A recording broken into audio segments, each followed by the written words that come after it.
Hi, it's Adriano here from BRZ Food, and today we're gonna cook porchetta. Start with a good piece of pork belly, cover with salt, and leave in the fridge overnight to dry the skin.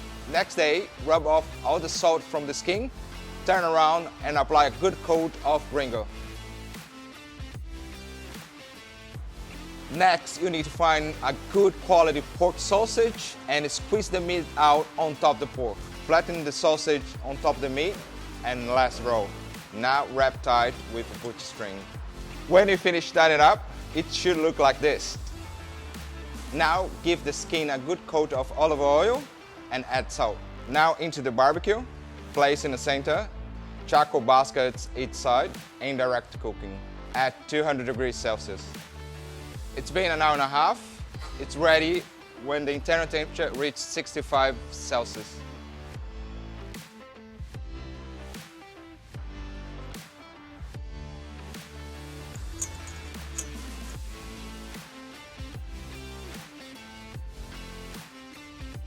Grab some sausage, pork, and crack it together.